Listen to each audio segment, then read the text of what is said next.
السلام علیکم۔ @عرفان خان اردو آفیشیل پر آپ کا استقبال کرتا ہوں۔ آج کے سبق میں ہم پڑھیں گے غسل کا بیان، نہانے کا بیان۔ سوال: بڑی نجاست حکمیہ یعنی حد سے اکبر اور جنابت سے بدن پاک کرنے کا کیا طریقہ ہے؟ جواب: حد سے اکبر یا جنابت یعنی غسل کی حاجت ہونا، جنابت سے بدن غسل کرنے سے پاک ہو جاتا ہے۔ سوال: غسل کسے کہتے ہیں؟ جواب: غسل کے معنی ہے نہانا، مگر نہانے کا شریعت میں ایک خاص طریقہ ہے۔ سوال: غسل کا کیا طریقہ ہے؟ جواب: غسل کا طریقہ یہ ہے کہ اول دونوں ہاتھ گھٹنوں تک دھوئیں، کلائیوں تک، پھر استنجا کریں اور بدن سے حقیقی نجاست، استنجا یعنی کہ پیشاب کرنا، پانی لینا، استنجا کریں اور بدن سے حقیقی نجاست دھو ڈالیں۔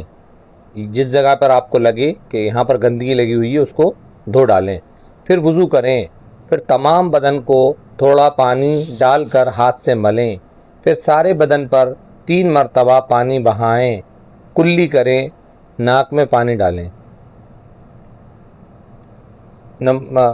نجاست کو دھونے کے بعد 3 بار کلیاں کرنا ہے، اور روزہ نہ ہو تو غرارے بھی کرنا ہے کلی کرنے کے اندر۔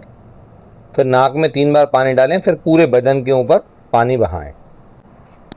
سوال: غسل میں فرض کتنے ہیں؟ جواب: غسل میں 3 فرض ہیں۔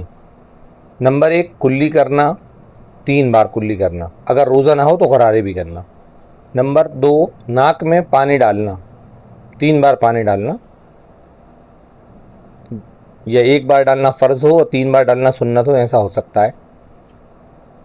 نمبر 3 تمام بدن پر پانی بہانا، کوئی جگہ سوکھی نہ رہ جائے۔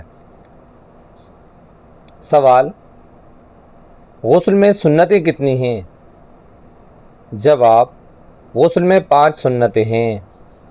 دونوں ہاتھ گھٹنوں تک دھونا۔ نمبر 2 استنجا کرنا، یعنی جو آپ کو پیشاب وغیرہ آ رہا ہو وہ کر کے پانی لینا، استنجا کرنا، اور جس جگہ بدن پر نجاست لگی ہو اسے دھونا۔ نمبر 3 ناپاکی دور کرنے کی نیت کرنا۔ نمبر 4 پہلے وضو کر لینا۔ نمبر 5 تمام بدن پر 3 بار پانی بہانا۔ 3 بار جو کرنا ہے وہ سنت ہے، اور جو 1 بار کرنا ہے وہ فرض ہے۔ انشاءاللہ اس کے بعد کی ویڈیو میں آپ سے ملاقات کریں گے۔ السلام علیکم۔